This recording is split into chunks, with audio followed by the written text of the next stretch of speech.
Bienvenue dans ce nouvel épisode de Mumpreneur, le podcast où l'on explore les chemins sinueux, puissants et passionnants des femmes qui conjuguent maternité et entrepreneuriat.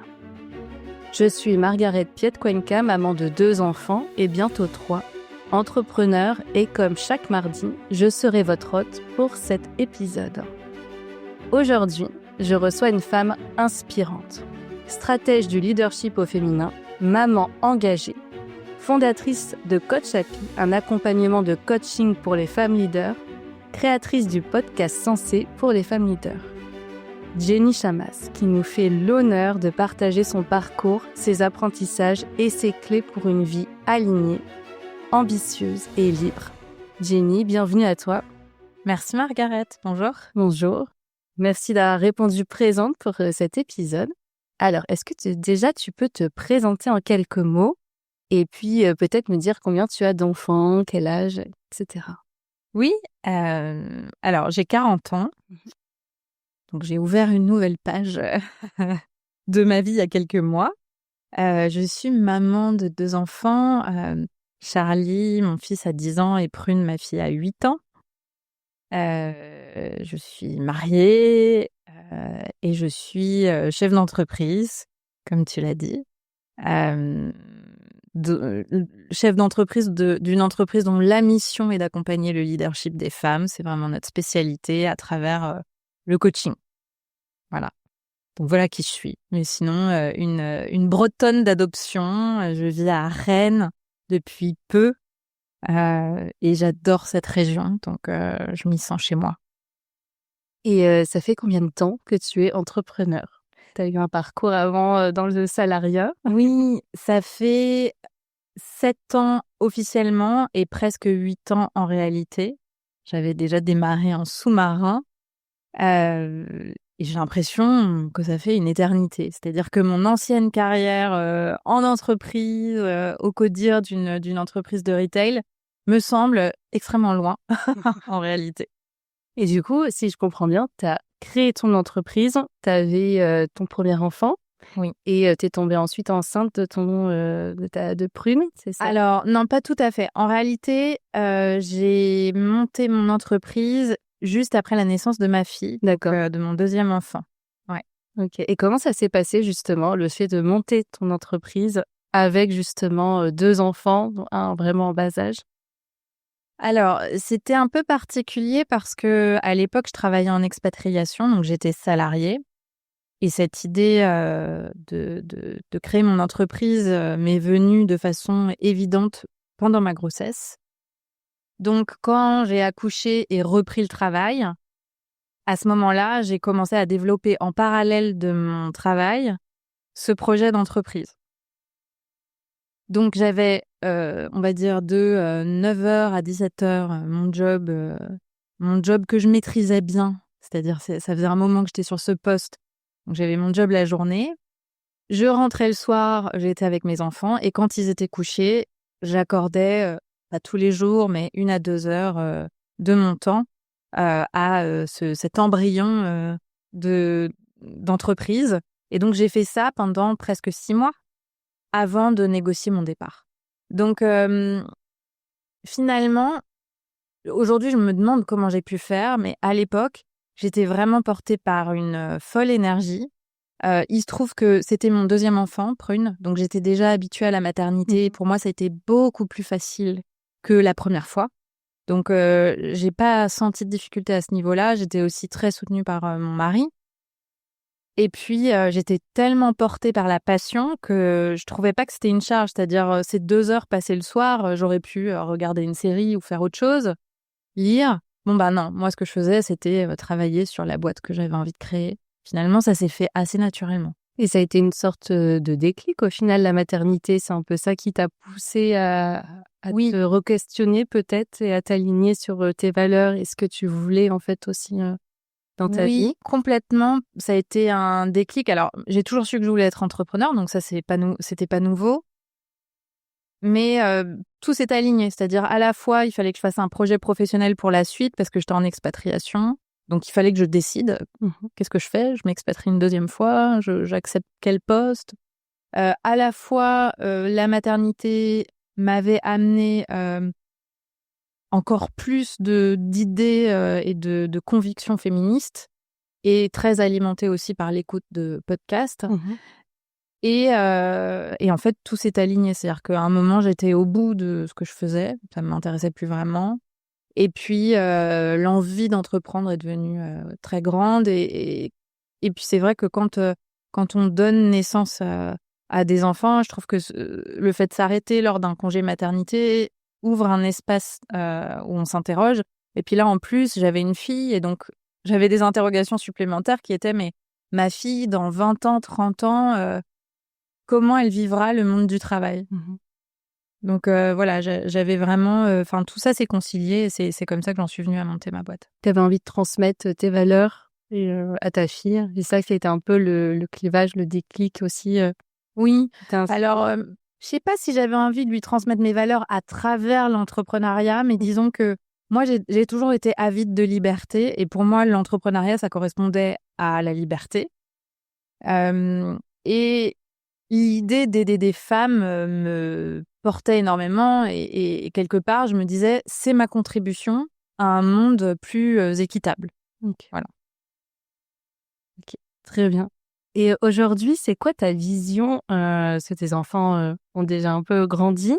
C'est quoi ta vision entre cette conciliation entre maternité et entrepreneuriat? Alors moi, je trouve que quand on est entrepreneur, c'est beaucoup plus facile Mmh. de concilier, sa maternité et sa vie professionnelle. Hem, en tout cas, c'est mon expérience. C'est-à-dire que moi, quand j'étais en entreprise, j'avais un cadre qui était très, heu, enfin, c'était très cadré. C'est-à-dire que déjà, j'avais pas de télétravail, donc il fallait que j'aille tout le temps au bureau. Hem, J'étais assez flexible sur les horaires, mais il n'en reste pas moins que voilà, je devais être là, systématiquement, minimum de 9 heures à 17 heures et après, voilà, Mmh. il fallait trouver un équilibre donc ne serait-ce que, la gestion des rendez-vous médicaux, des, heu, de tout ce qu'il y a à gérer, dans une famille, en fait, c'était une organisation entrepreneuriale avec mon mari. Ouais, il fallait, voilà, vraiment caler, faire du Tetris. Aujourd'hui, en tant qu'entrepreneur, j'ai beaucoup plus de flexibilité et déjà, moi, je travaille que 4 jours par semaine, donc je travaille pas le mercredi, notamment pour être avec mes enfants et aussi pour avoir du temps pour moi. Et donc ça me simplifie la vie. Voilà, si je décide de prioriser ma vie de maman, un jour parce que, je dois faire quelque chose avec mes enfants, je vais pas me poser la question. Et c'est quoi justement aujourd'hui une journée type dans ta vie, Alors une journée entrepreneuriale et de type, maman? quand c'est une journée travaillée, Ouais. en général, j'emmène mes enfants à l'école. Je démarre, mon boulot soit juste après, c'est-à-dire à 8h30, soit je décide de faire une séance de méditation ou de sport et donc ça va plutôt être à 9h30. Mmh. Heu et en général, mes journées sont assez longues de travail, c'est-à-dire que j'arrête entre 18h et 19h. Hem, Si j'ai une belle pause déjeuner, c'est que j'ai rencontré quelqu'un, donc c'est parce que je suis allée à un déjeuner, mais sinon, ça va être assez rapide Mmh. ou alors la plupart du temps, j'ai un call de coaching entre midi et 2. Donc voilà, mes journées travaillées sont assez remplies et elles sont, entre, des rendez-vous avec mon équipe, des rendez-vous avec des clientes, des rendez-vous avec, mon réseau et de la création de contenu. Donc ça dépend des jours, ça va varier. OK. Et tu parlais là justement de ton équipe. À partir de quand tu as décidé de développer justement cette équipe? Là, je pense qu'il y a 4 personnes qui travaillent avec toi, hein, c'est ce que j'avais vu. Oui. À partir de quand tu as eu ce déclic aussi de savoir déléguer? Parce que c'est pas évident quand on est entrepreneur, on a un peu toutes les casquettes dans sa boîte et voilà, comment ça t'est venu cette envie aussi et cette capacité à pouvoir déléguer? Alors, c'est venu assez vite, donc au OK, bout d'un an, OK.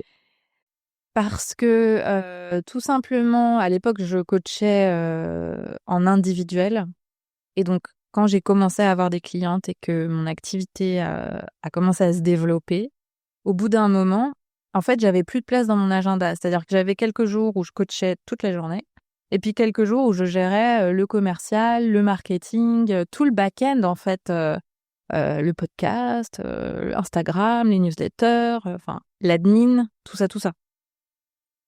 Donc ça très vite, j'ai vu que si je voulais développer, il fallait que j'ai de l'aide, notamment sur toute la partie back-end, parce que c'est pas ma zone de génie. Et donc j'ai commencé par prendre une prestataire externe, 10 heures par semaine.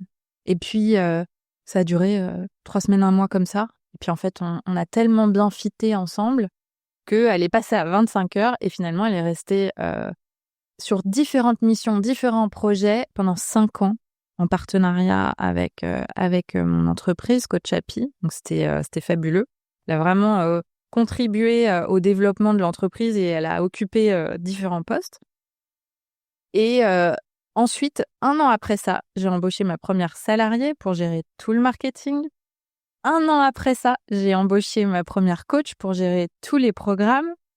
Et puis, est-ce que c'est 1 an? Ouais, peut-être 1 an ou 2 ans après ça, c'est la deuxième coach que j'ai embauchée, qui est à la fois coach, mais en même temps est très, elle nous accompagne sur l'opérationnel, à la fois dans les programmes et sur la création de contenu marketing.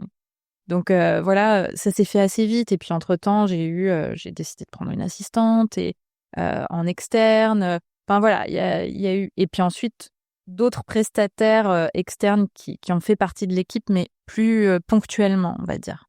Et comment tu choisis en fait les personnes qui t'accompagnent, les personnes dans ton équipe? Tu disais qu'il y a eu un feeling déjà pour la première personne.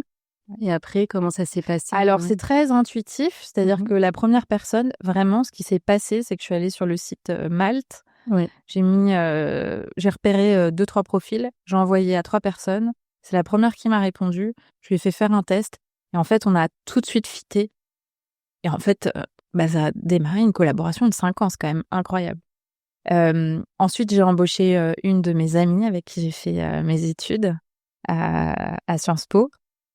Et puis après j'ai cherché comme une entreprise fait avec voilà une offre de poste et dans tous les recrutements que j'ai faits, il y a eu des loupés parce que là je parle pas de ce qu'il y a des gens que j'ai embauchés puis qu'ensuite j'ai pas gardé ou qui m'ont quitté aussi. Mhm. Il y a eu des loupés et puis mais je dirais que tout ce qui a marché c'était vraiment très intuitif, c'est-à-dire un coup de cœur en se disant non mais c'est comme ça. Et finalement, il y a plusieurs personnes que je suis allée chercher. Que tu avais repéré, Oui, les où je me suis Mhm. dit, ma deuxième coach, en l'occurrence, quand j'ai vu passer son profil, je me suis dit, mais elle serait top pour nous. Et en fait, ça s'est fait comme ça. Elle a commencé en tant que prestataire, externe, puis ensuite, elle a rejoint l'équipe en tant que salariée. Donc, ouais, c'est vraiment écouter ce qui vient du cœur. Son intuition. Parce que les fois où j'ai pas écouté, notamment une fois en particulier, où j'ai pas écouté, ça a été un gros échec. La place de l'intuition, elle est forte aussi dans le métier de l'entrepreneuriat. Si on fait le parallèle, t'as une Alors boussole. complètement. Je pense que il y a les gens qui ignorent que l'intuition occupe une grande place dans leur façon d'entreprendre. Il y a les gens qui l'utilisent en conscience. Donc moi, c'est mon cas parce que ça fait partie aussi de mon métier. Et puis, il y a les personnes aussi, il y a des entrepreneurs qui sont très dans le mental et souvent quand ils ferment la porte à l'intuition, probablement, ne font pas toujours les bons choix.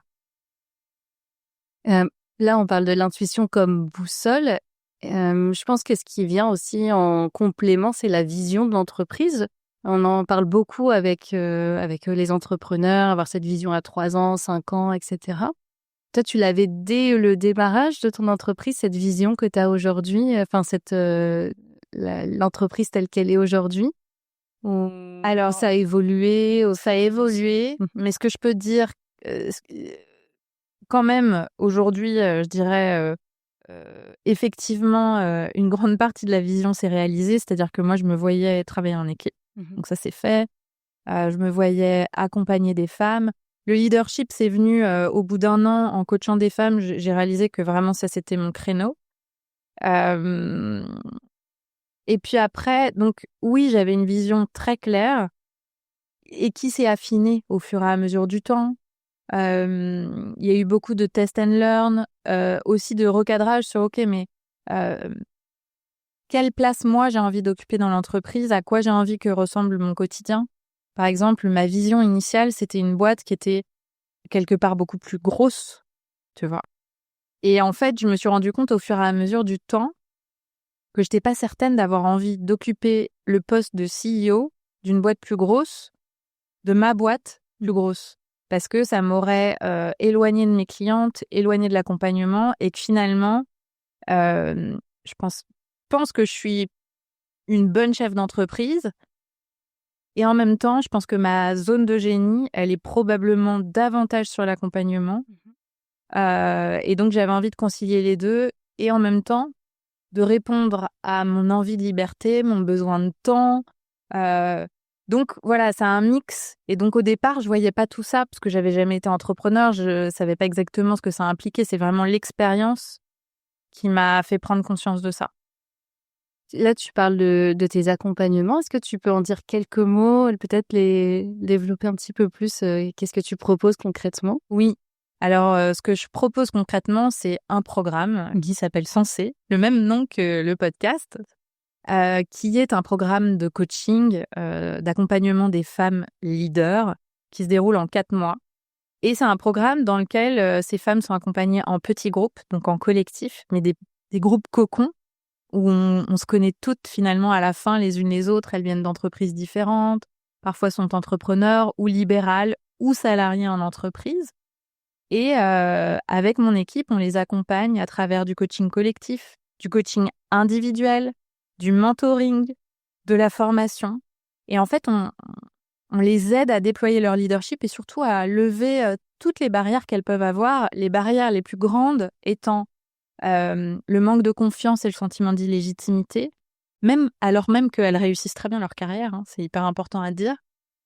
La deuxième barrière étant la gestion du temps et cette frustration de se dire qu'elles n'ont jamais assez de temps pour faire vraiment ce qu'elles veulent, à la fois professionnellement et personnellement.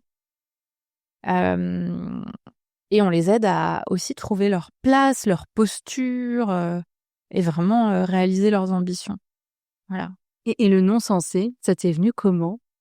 Alors, le nom Sensé m'est venu lors d'une méditation. Avant, le programme s'appelait Leaders Ambitieuses. Et pendant 5 ans, il s'est appelé comme ça. Et mon podcast, parce que j'ai aussi un podcast, s'appelait Femmes ambitieuses. Et puis, il y a 1 an environ, un peu plus d'1 an, donc je médite beaucoup. Et puis, lors d'une méditation, ça faisait un moment que j'avais envie de changer le nom. J'adorais ce nom. Et en même temps, je sentais qu'on était arrivé à une nouvelle phase qui ne reniait absolument pas l'ambition, mais où le sens prenait une importance toute particulière. Et donc, je suis sortie d'une méditation et puis ce mot m'est tombé dessus. Et c'est comme ça que, voilà, ça a été la deuxième vie de notre programme qui a été... on l'a aussi complètement changé, amélioré. On a pris le meilleur de ce qu'il y avait dans Leaders Ambitieuses et puis on a écouté les feedbacks des centaines de leaders accompagnés pendant 5 ans. Et on a tout mis dans ce programme. On a vraiment pris en compte tous les feedbacks, tout le vécu de nos clientes. Et voilà, et ça a donné ce programme je dis qu'on adore parce qu'on est 3 coachs dedans. Il y a aussi Alice et Virginie qui sont donc les coachs de mon équipe. Et on adore ce programme parce que voilà, les clientes qui passent à travers sont hyper heureuses. Ça crée de beaux résultats et puis une grande sororité aussi. Là, tu parlais du fait que une de tes missions qu'on retrouve dans ton programme, c'est le leadership au féminin. Et dans ce leadership au féminin, il y a aussi toute cette relation à l'argent qui est délicat pour les femmes aujourd'hui. Et c'est d'ailleurs comme ça que je t'ai découvert. C'était lors d'un super événement à Terrabundo, dans le nord de la France. Oui. Sur le leadership au féminin, il y avait toute cette partie sur la relation avec l'argent qui m'a fait des déclics. Tu dis, par exemple, que l'argent n'est ni bon ni mauvais. Et tout ça, j'ai trouvé ça extrêmement inspirant. Aujourd'hui, tu penses que c'est quoi la vision de la femme et sa relation, justement, la femme entrepreneur, avec l'argent? C'est quoi les difficultés? Pourquoi c'est pas pareil qu'un homme, au final? Alors, je pense que les différences peuvent s'expliquer par la socialisation des femmes. Déjà, historiquement, les femmes ne travaillaient pas dans des entreprises, elles travaillaient à la maison, elles n'étaient pas rémunérées pour ça. Donc, elles n'avaient pas de compte en banque. Les femmes ont eu le droit d'ouvrir un compte en banque en France, je crois, en 56. C'est il n'y a pas très longtemps, finalement. Non, c'est tout récent. Donc, on a un héritage historique qui fait que les femmes, historiquement, n'étaient pas celles qui décidaient nécessairement de l'argent. Alors oui, elles avaient le budget du ménage qu'elles étaient probablement seules à décider, mais c'est à partir du moment où le mari avait décidé de donner, voilà le budget, puis après tu gères. Donc, ça c'est déjà notre héritage, qui peut expliquer en partie. Et puis après, il y a la socialisation dans l'enfance. Est-ce que les femmes sont éduquées à l'argent de la même façon que les hommes? Est-ce que les petites filles, on leur parle d'argent pareil que les petits garçons, etc. Et puis, on regarde aussi comme modèle nos parents, et notamment une fille quand on regarde sa mère. Donc, quelle était sa relation à l'argent? Tout ça, ça peut influencer énormément. Et donc, je dirais, aujourd'hui, en tout cas, sur les entrepreneurs que j'accompagne, finalement, les histoires peuvent être très différentes. Mais dans la majorité des cas, les femmes que j'accompagne, qu'elles soient entrepreneurs ou pas, la question de l'argent est toujours assez compliquée. Par exemple, prendre une décision seule avec son argent sans avoir à convaincre qui que ce soit dans la famille, quand c'est son propre argent. Ça n'existe pas. Je n'ai encore pas rencontré, ou alors elles n'en parlent pas, de femmes qui décident d'investir de l'argent, leur propre argent, sans se prendre la tête à « oui, mais peut-être que ce serait mieux de le garder pour les enfants, ou peut-être qu'il faut que j'en parle à mon mari qui soit d'accord », alors même que c'est leur propre argent. Donc, par exemple, ça, c'est un truc typique. Cette aussi conviction parfois qu'elles sont pas capables de gagner plus, ou alors cette conviction qu'elles n'ont pas besoin de plus. Donc c'est hyper intéressant, je pense que ça s'auto-entretient, c'est-à-dire comme je suis dans un environnement où je gagne pas plus et j'ai l'impression que ça va être très compliqué de gagner plus, du coup je me convainc que finalement en fait je suis bien et j'ai pas besoin, et donc on va pas chercher plus. Il y a aussi toute cette question du fait que les femmes connaissent moins bien tous les produits financiers, l'investissement, etc. Elles sont moins éduquées à ça. Et donc, concrètement, elles gagnent aussi moins d'argent parce qu'elles prennent moins de risques avec leur argent. Donc ça, c'est hyper intéressant à observer. Et donc, moi, j'observe que, par exemple, des entrepreneurs que j'ai accompagnés qui ont des familles entrepreneurs, elles ont plus de facilité à gagner de l'argent. Mais si elles viennent d'un background où finalement, elles sont entrepreneurs, mais elles avaient des parents salariés qui avaient des règles très strictes avec leur argent, ça va être difficile tout de suite de se sentir libre avec l'argent. Et en fait, moi, par exemple, si je fais mon auto-analyse, je pense que je suis très à l'aise avec l'argent parce que j'ai un père qui était très à l'aise avec ça et qui en parlait avec simplicité. Oui, si on peut faire ça. Mes parents étaient aisés, donc dans mon enfance, donc ça m'a beaucoup apporté. Mais voilà, mon père, il était là, pourquoi pas? Si on peut le faire, on le fait. Il se posait pas de limites. Il savait que l'argent, ça allait, ça venait, et puis on faisait avec ce qu'on avait. Ma mère avait une autre vision de l'argent. Elle était plus précautionneuse, elle avait plus peur, mais parce qu'elle venait aussi d'une famille. Ma grand-mère avait quasiment pas à manger quand elle était petite. Elle venait d'une famille pauvre, donc elle a beaucoup épargné.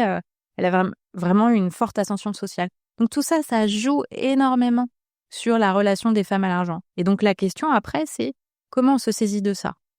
Comment déjà on en prend conscience?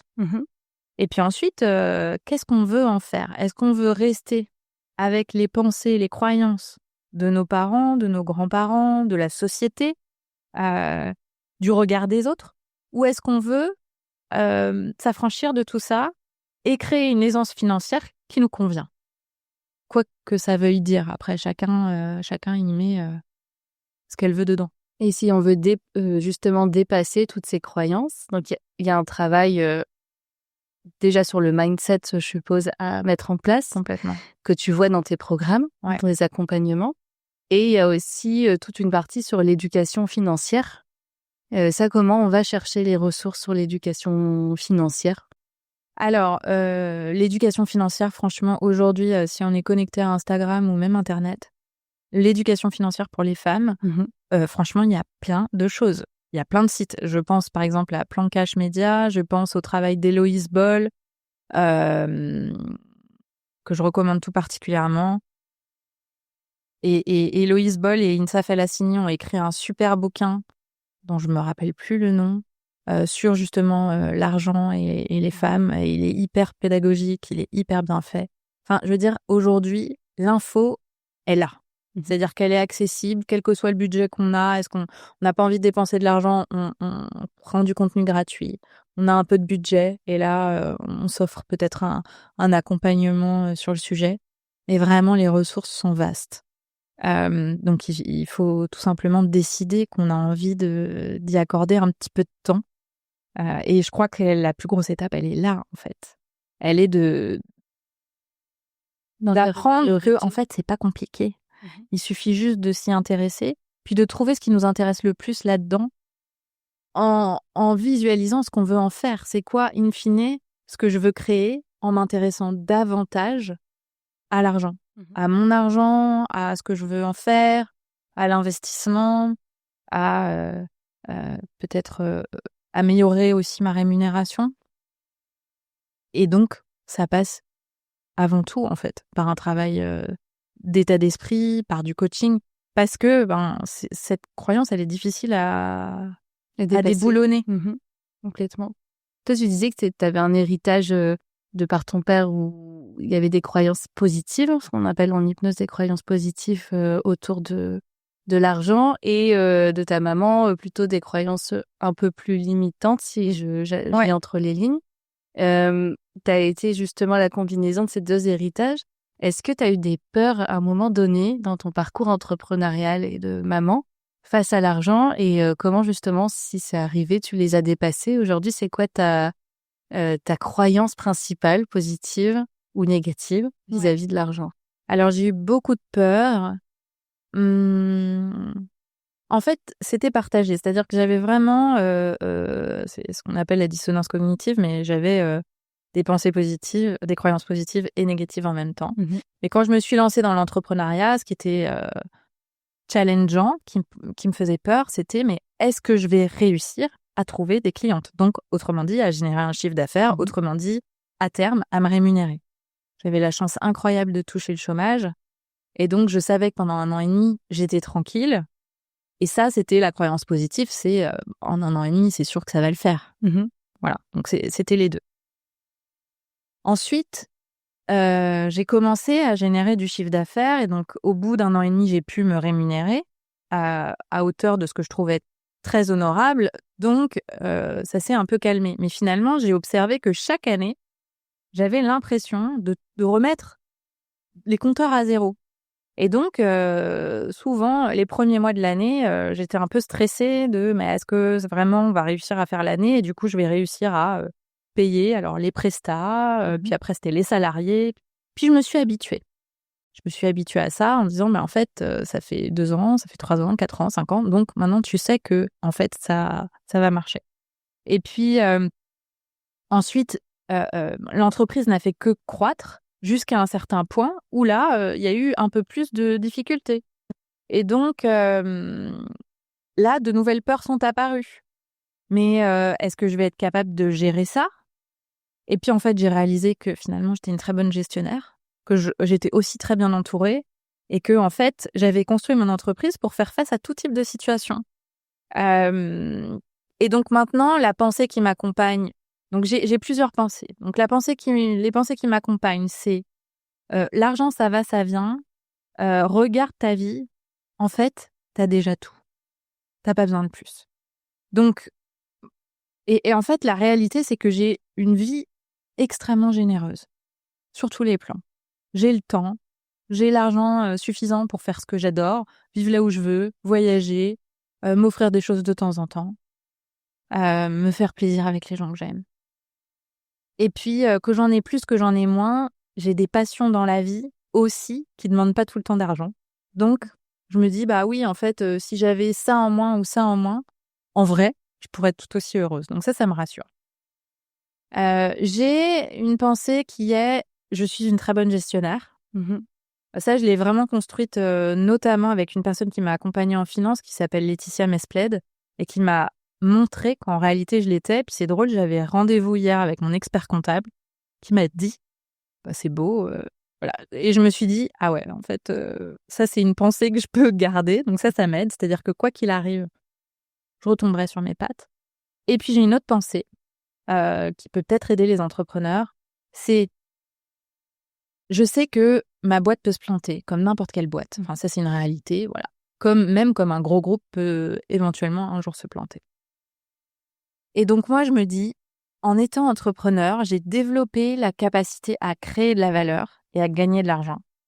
Et donc, même si mon entreprise, un jour, devait ne plus vivre, ne plus exister, ce auquel je ne crois pas du tout, eh bien, en fait, cette compétence que j'ai développée, elle me servirait dans n'importe quelle situation. Cette compétence de savoir gérer de l'argent, de créer de la valeur, gagner de l'argent. Et tout ça, ça participe au leadership au féminin. Les autres piliers du leadership au féminin, tu l'as un peu abordé tout à l'heure. Il y a la notion du temps aussi, savoir gérer son temps. Il y a la notion de confiance en soi que tu avais abordé beaucoup. C'est quoi pour toi aujourd'hui, si tu devais le redéfinir, le leadership au féminin, et comment t'accompagnes autour de ça, justement? Alors, je sais pas si je dirais le leadership au féminin, et je pense que c'est peut-être une chose à expliquer. C'est que moi, j'ai fait le choix d'accompagner uniquement les femmes sur le programme Sensé parce que j'avais envie de les outiller, parce que je trouvais que finalement le monde du travail était inéquitable. Donc c'était comme le rendre un petit peu plus équitable. Cela étant dit, je ne crois pas vraiment qu'il existe un leadership féminin ou masculin. En réalité, ça c'est une dénomination qui est bien pratique parce que les entreprises aiment l'utiliser. Mais moi, j'y crois pas tant que ça. Moi, je crois au leadership humain. Et donc, que chacune, et d'ailleurs chacun, incarne à sa façon. Donc, pour moi, c'est vraiment ça l'essence du leadership. Et alors, tu me disais, la confiance, c'est ça quel impact ça a sur le leadership? Oui, totalement, ouais.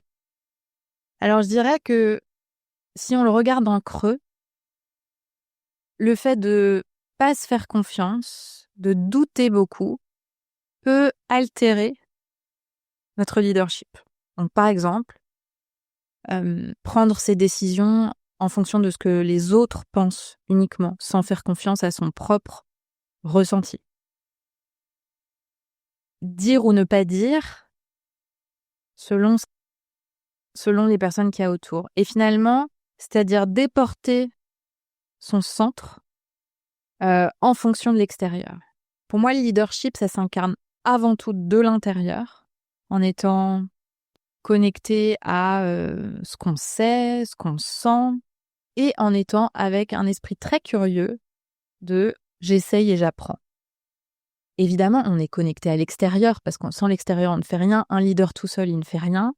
Mais il va venir aussi s'appuyer sur la sagesse des gens autour, pas pour s'assurer de leur faire plaisir ou ne pas faire de bourde, mais parce que on s'enrichit les uns les autres et que ensemble, évidemment, on prend de meilleures décisions.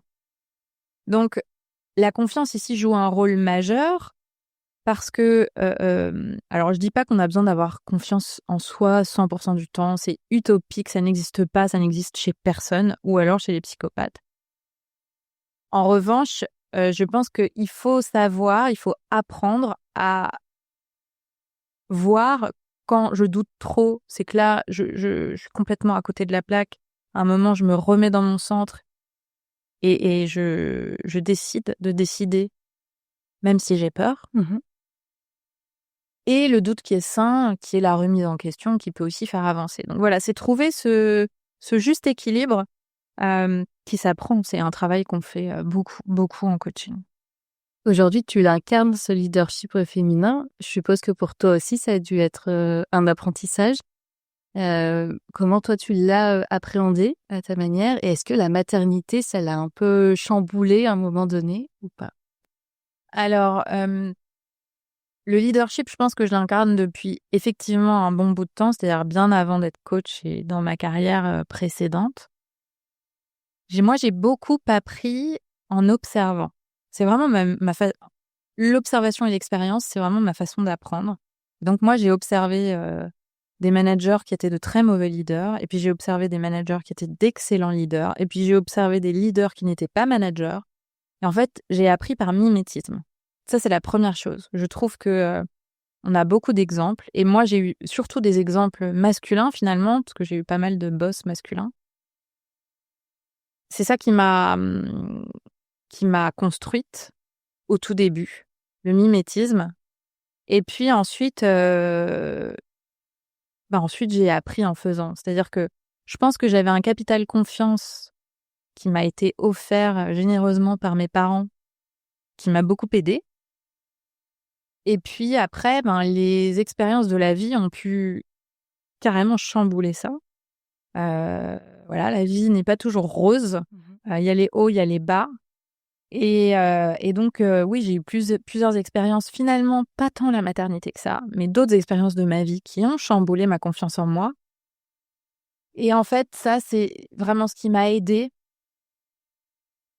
C'est de bien m'entourer, de me faire accompagner et d'être bien conseillée. Donc, à la fois sur la partie entrepreneuriale, d'avoir les bons conseils. Donc, par exemple, conseils financiers, le regard de chaque membre de mon équipe, parce qu'on travaille beaucoup en co-création, co-construction, pour m'aider à prendre des décisions. Ça a été vraiment hyper important pour moi. Et puis, d'un point de vue personnel, quand le manque de confiance se fait trop sentir, je me suis aussi beaucoup fait accompagner. Donc moi, j'ai fait de la thérapie. Évidemment, je me fais coacher. Donc, je me suis fait coacher on and off depuis 8 ans. Mais donc, j'ai expérimenté plein de choses. Je me forme aussi beaucoup à plein de choses. Je me suis formée à la méditation et je médite. Ça aussi, ça m'aide beaucoup. Je suis prof de yoga, donc je pratique beaucoup de yoga. Ça aussi, ça m'aide beaucoup. Enfin, si tu veux, il y a vraiment... voilà, quand je sens que je suis dans un creux, je me fais aider. Et d'ailleurs, tu proposes aussi tous ces retours d'expérience et toutes ces aides que tu appréhendes dans ton podcast. Oui. Dans ton podcast Sensé pour les leaders ambitieuses. Tu peux nous dire quelques mots justement sur ce podcast? J'avais vu par exemple que tu l'avais un petit peu stoppé pour pouvoir un peu te réaligner. Oui. Et ça y est, là, tu repars à fond dans ce projet. Oui. Comment tu t'organises aussi? Parce que ça prend beaucoup de temps de mettre en place un podcast. Comment tu t'organises avec ce projet aussi? Très bien. Alors, Sensé, c'est un podcast qui a 7 ans. Donc, il y a plus de je crois, je regardais 320 ou 80 épisodes. Enfin, je sais plus, tellement il y en a. C'est ultra riche. Ouais. Il a plus de 3 millions de téléchargements à ce jour. Et c'est un podcast dans lequel je suis en général, la plupart du temps, en solo, sur un format court, 15-20 minutes maximum. Et je partage un sujet sur le leadership, le coaching, voilà, sur un peu ce qu'on échange aujourd'hui sous tous ces angles. Il est nourri vraiment de mon expérience, mes apprentissages, de ce que je vois chez mes coachés, des expériences et apprentissages des gens de mon équipe, nourri de la vie, en fait, de la vraie vie. Et donc, moi, j'adore ce format. Ça crée une grande connexion avec les gens. Et puis surtout, en 7 ans, j'ai eu de nombreux feedbacks de femmes qui écoutent et pour qui, déjà, ça a changé plein de choses dans leur quotidien. Donc moi, je trouve ça fabuleux comme format. Alors, comment je m'organise? J'écris les épisodes, c'est-à-dire que je scripte. Alors, j'écris de façon très intuitive.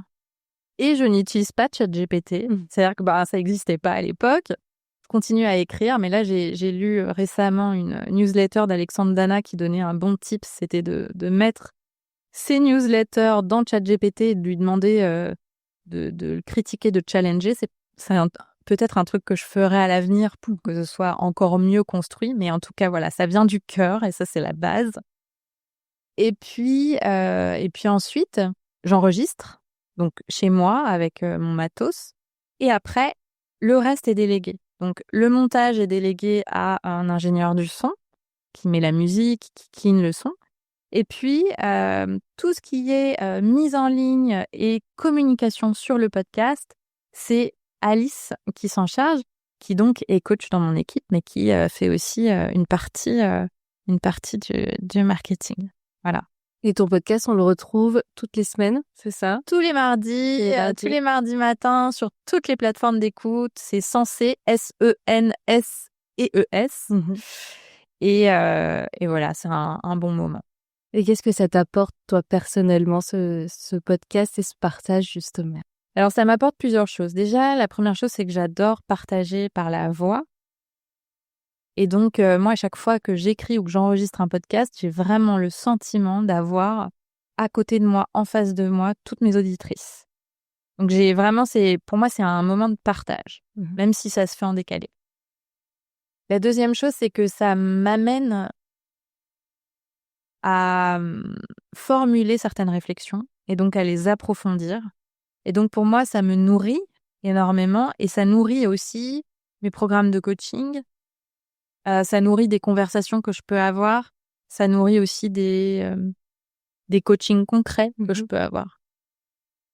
Et donc, ouais, c'est un bon moment. Et donc, je l'ai arrêté, tu disais, pendant quelques mois. Alors, pendant quelques mois, après 6 ans de bons et loyaux services, on a diffusé pendant 3 mois exactement des best-of, des épisodes best-of. Parce que un jour, je me suis réveillée, puis j'avais plus de jus.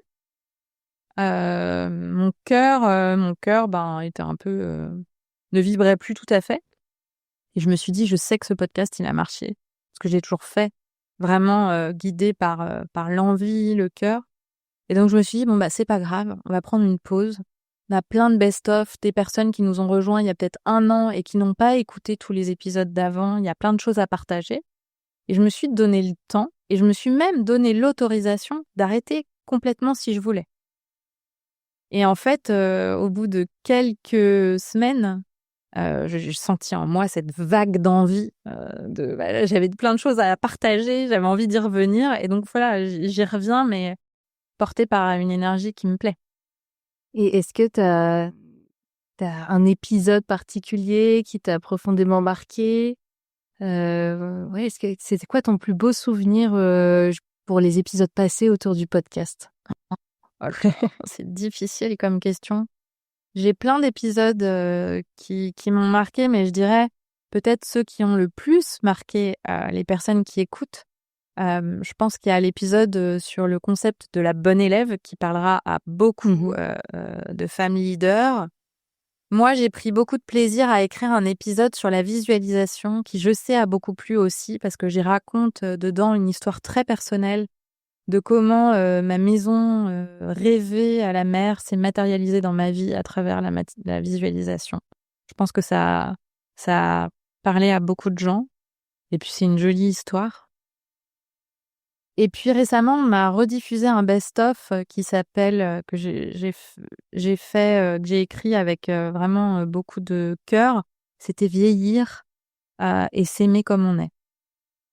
Et je pense que c'est un sujet que les femmes qui occupent beaucoup de place dans l'esprit des femmes, un peu trop, je pense, sur le fait de vieillir et d'accepter son corps, le fait qu'on vieillisse. Et donc, voilà, j'ai eu beaucoup de joie à partager ma vision des choses. Et tu parlais juste avant de ce travail en équipe. Comment... ce travail en équipe, c'est aussi un travail en équipe en couple. J'en parlais peut-être hier encore lors d'un enregistrement avec Véronique Estienne, qui est la fondatrice de Balt, qui est une grosse boutique sur la métropole lilloise, engagée. Et en fait, elle me partageait le fait que entreprendre, ça a été un travail avant tout en équipe avec son conjoint, mais aussi ses enfants. Et qu'aujourd'hui, son projet entrepreneurial, il était vraiment porté par cette dimension familiale. Même si, bien sûr, elle était au cœur et que c'était son entreprise. Est-ce que c'est une vision que tu partages ou pas du tout? Complètement. Clairement, je le sais. J'ai pu entreprendre, j'ai pu dépasser plein de peurs et me faire confiance parce que j'avais aussi à côté de moi mon mari qui me faisait confiance, qui lui suivait quoi qu'il arrive, qui à plusieurs reprises, notamment au début, m'a donné un coup de main, était là pour m'écouter à chaque fois que j'avais des grosses périodes de doute et pour me donner sa vision. Mmh.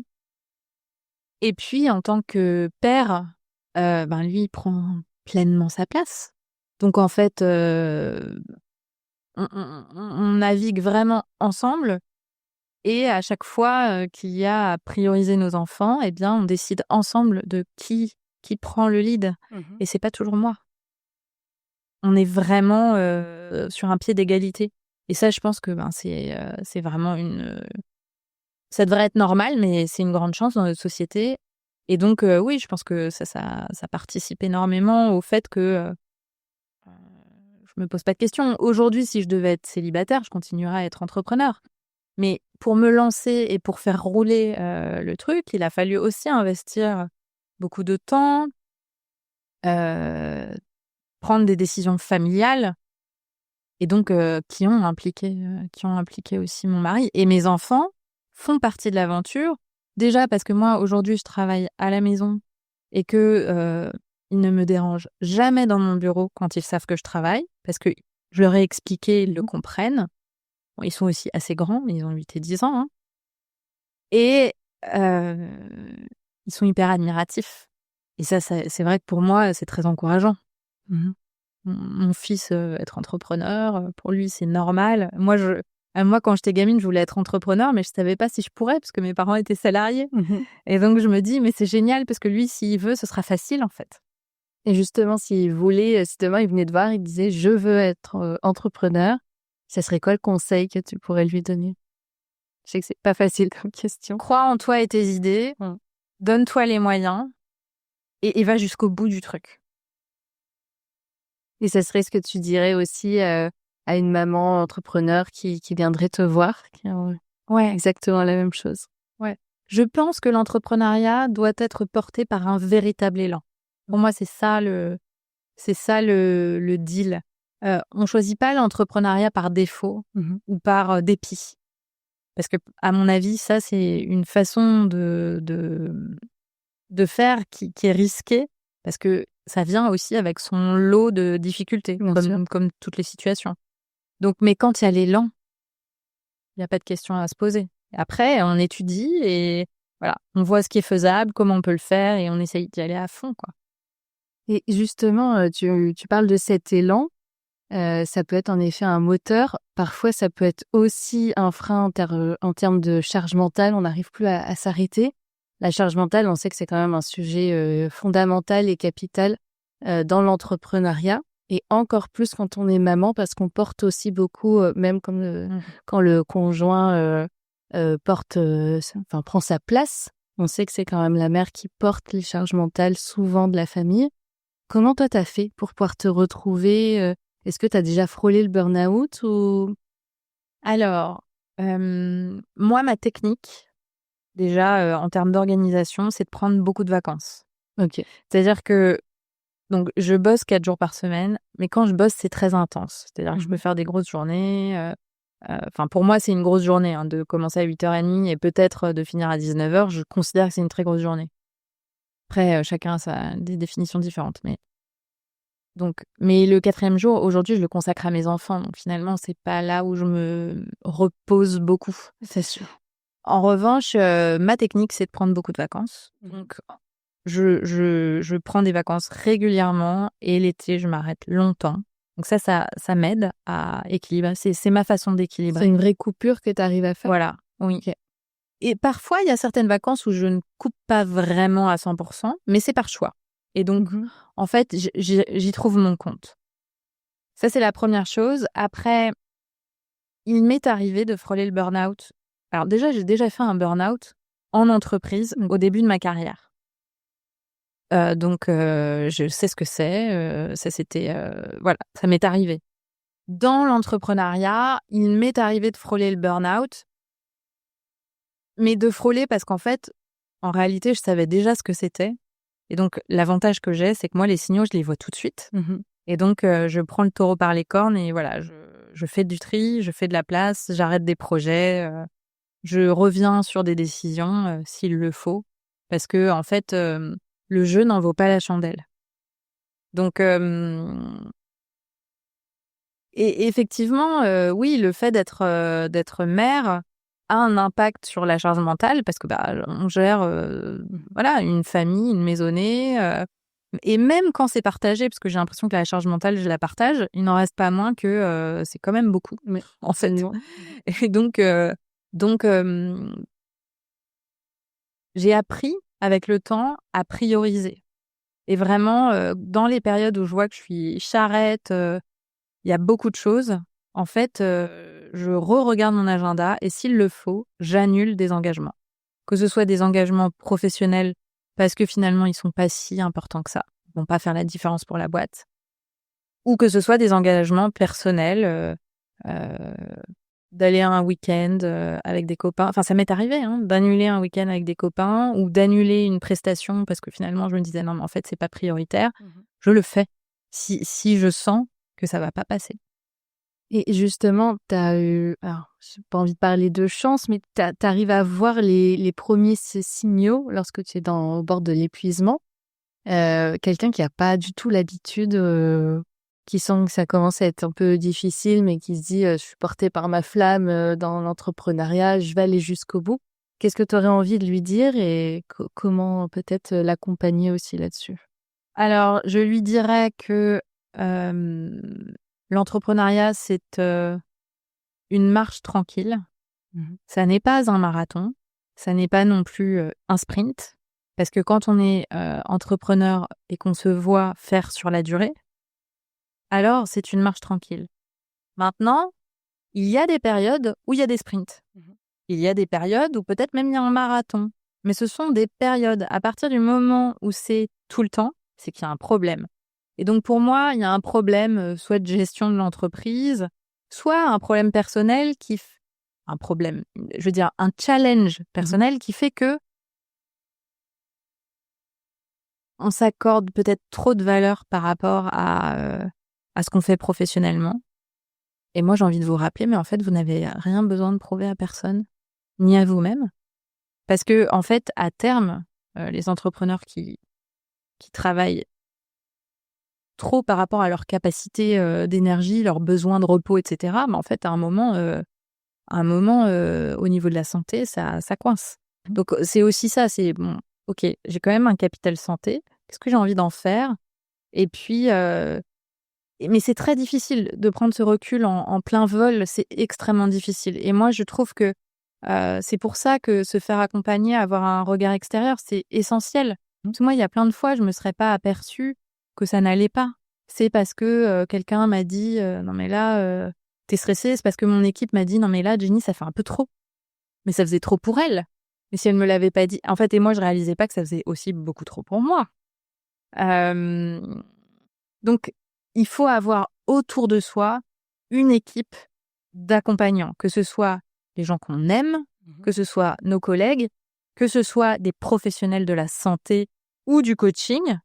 En fait, ça permet de se dire: «OK, là ça va, là je» et puis ensuite d'accepter que, il y a des périodes où on va taffer à fond et puis des périodes où ça va être un peu plus à la cool et que c'est cet équilibre-là qui fait que sur la durée, ça marche. C'est assez cyclique au final, hein, et Ouais. c'est important de le garder en tête, même si on est dans une société, voilà, très masculine justement, portée vers ces valeurs de performance en permanence. Je sais que tu aimes pas du coup qu'on dise, parle de leadership au féminin, mais remettre en tout cas du féminin dans tout ça, c'est peut-être, Ouais. apprendre à se réécouter et à écouter aussi, ses cycles personnels, pour pouvoir remettre du sens dans son projet entrepreneurial. Oui, et je pense que c'est extrêmement important d'être connecté à son corps, en fait, Mmh. au message de son corps, donc à son cycle, parce que nous sommes des êtres cycliques. Et puis, dans la vie, il y a aussi beaucoup d'étapes, parce que là, on parle de la maternité, mais il y a Bien aussi sûr. la périménopause, la ménopause. Et donc, quand on est vraiment ancré et connecté dans son corps, connecté à son corps, et donc c'est ce que j'appelle être dans son centre, c'est beaucoup plus facile de percevoir les périodes où on peut y aller à fond, les périodes où il faut faire un peu plus gaffe et d'opérer son entreprise aussi comme ça. Parce que, en fait, on ne crée pas un succès en faisant un seul sprint. Hein. Je vous le dis, je pense qu'il n'y a pas beaucoup d'entrepreneurs à qui ça arrive. Moi, je pense qu'on crée des succès sur la durée, en ayant plein d'échecs, en étant constant, en réessayant même quand ça a raté, en améliorant. Et en fait, en vrai, ça se fait pas après pas. Hein. C'est pas le truc successful, miraculeux. Ça n'existe pas. Non. Et comment on fait pour justement se connecter à son corps? Toi, tu disais que tu faisais beaucoup de méditation, du yoga. En off, on parlait du sport qu'on pratiquait respectivement. Du coup, qu'est-ce que tu conseillerais pour quelqu'un qui veut commencer à se reconnecter, en tout cas à son corps? Comment on fait? Alors pour moi, il y a 2 choses. Il y a la connexion à ses émotions. Totalement. Donc, c'est qu'est-ce que je ressens? Et notre vie émotionnelle est si riche puisqu'on a plus de 60 000 pensées par jour et que chaque pensée génère une émotion. On imagine la palette émotionnelle d'une journée. Donc, se reconnecter à ses émotions, c'est peut-être se poser la question de temps en temps dans la journée, ok, mais là, tout de suite, en un mot d'émotion, comment je me sens? Je me sens calme, je me sens triste, je me sens honteuse, je me sens stressée, je me sens angoissée, je me sens... Voilà. Comment je me sens? Concentrée. Et puis, nous, on travaille beaucoup sur les émotions, notamment sur l'accueil émotionnel, parce qu'en fait, quand on vit très bien avec ses émotions, ça nous permet aussi d'incarner mieux son leadership. La deuxième façon d'être dans son corps et dans son centre, c'est le mouvement. Il n'y a pas photo. On peut travailler autant qu'on veut notre mental, que ce soit en coaching, en thérapie, etc. À un moment donné, si on n'est pas dans son corps en mouvement, quel que soit le mouvement, il peut être très doux, comme très cardio, eh bien, on a du mal à percevoir son corps. Donc, et ça, le mouvement, moi, vraiment, mon conseil, c'est faites ce qui vous fait kiffer. Vous n'aimez pas le sport, allez marcher. Vous aimez un type de sport, allez-y à fond. Il faut s'amuser, en fait. Et donc, pour s'amuser, quand on n'est pas sportif par essence, c'est de tester des trucs et de voir ce qui nous plaît, en fait. Au bout d'un moment, vous allez trouver un truc qui vous plaît. Et ça, tu conseilles tous les jours, un petit peu, de faire en tout cas ce travail, ce cheminement? Clairement, quand on est sédentaire dans sa vie professionnelle, il faut du mouvement tous les jours, mais peut-être pas du sport tous les jours. Ça peut être juste, je m'assure qu'aujourd'hui, je vais quand même marcher à un moment donné. Et ensuite, il faut une activité physique un petit peu plus intense, plusieurs fois par semaine dans l'idéal. Mais si on est à 0, qu'on commence avec 1. Je veux dire, c'est pas la peine d'aller tout de suite beaucoup plus loin, mais au fur et à mesure, ça se fait avec le temps. Par étapes. Et toi, du coup, comment tu le fais, tu le pratiques en tout cas au quotidien? Ça se matérialise comment? Alors, moi justement, je me suis fait la réflexion. Donc, je vis à Rennes depuis 1 an et demi. Et donc, depuis que je vis à Rennes, je pense que j'ai une vie beaucoup plus sédentaire. Déjà, je travaille depuis chez moi. L'avantage génial, c'est que je me déplace à vélo. Mais finalement, je pourrais, concrètement, passer une journée sans sortir de chez moi si je voulais. Donc, comment amener du mouvement là-dedans? Et j'en parle parce que je suis sûre que ça va parler à beaucoup de gens, parce que le télétravail, c'est quand même beaucoup développé. Et je pense à un impact direct sur le mouvement.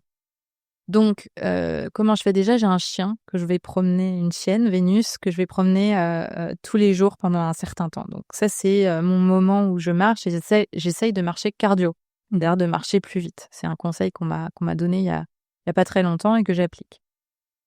Et puis, la deuxième chose, et là, il n'y a pas de miracle, c'est que le seul moyen de faire du sport, c'est de le planifier. Et j'observe que quand je suis arrivée à Rennes au début, c'était compliqué parce que j'avais pas encore les bons endroits, les bons trucs. Et donc, je faisais ça quand je pouvais. Et le quand je pouvais, c'est toujours trop tard parce qu'un entrepreneur, il a toujours une bonne raison de pas y aller parce qu'en fait, il y a plein de choses à faire, toujours. Et donc là, moi, ma méthode, c'est de planifier en avance et de m'assurer que sur ma semaine, j'ai mes séances de sport. Et donc, moi, j'alterne différentes choses. Donc, évidemment, le yoga, mais je préfère aller en studio que le faire seul chez moi. Mais je fais aussi du pilates réformeur et je fais aussi de la gym suédoise. Donc, j'essaye de planifier ça en avance pour que je sois sûre qu'il ne va pas y avoir d'autres rendez-vous sur ces créneaux-là. Donc ça, c'est le mouvement que tu remets en place régulièrement. Et tu parlais aussi de pouvoir se reconnecter à ses émotions. Ça, tu le fais beaucoup avec les méditations, la visualisation. Alors, ouais, la connexion aux émotions, je le fais. Alors, au début, je le faisais beaucoup à travers le coaching. Maintenant, je suis très connectée à mes émotions et donc j'ai plus vraiment besoin. Donc, en tout cas du coaching pour ça en particulier au quotidien, mais la méditation de pleine conscience m'aide vraiment à me connecter à tout ce qui se passe à l'intérieur. Et donc, c'est un super outil et donc je médite très, très régulièrement. Merci pour tous ces outils, pour tous ces conseils précieux. Pour terminer, peut-être 2 questions. Donc, la première, un mantra qui t'accompagne au quotidien. Si tu devais... Tout est possible. Tout est possible. Et une dernière question, est-ce que tu peux nous redire où on peut te retrouver ? Oui, alors on me trouve sur jennychamas.com, on me trouve sur le podcast Sensé, sur toutes les plateformes de téléchargement. On me trouve aussi sur Instagram et LinkedIn en tapant Jenny Chamas. Voilà. Super. Eh bien, merci infiniment, Jenny, pour cette conversation riche et sincère, pleine d'énergie. Et tu nous rappelles que l'ambition, ça peut rimer avec douceur aussi. Et que le leadership, ça peut être sensible, que chaque maman peut créer sa voix à sa manière. Donc, à toutes les auditrices, si cet épisode vous a inspiré, partagez-le, abonnez-vous et surtout n'oubliez pas, vous êtes déjà puissante. Il ne vous reste plus qu'à vous en souvenir. À très bientôt pour un prochain épisode de Mempreneur Podcast.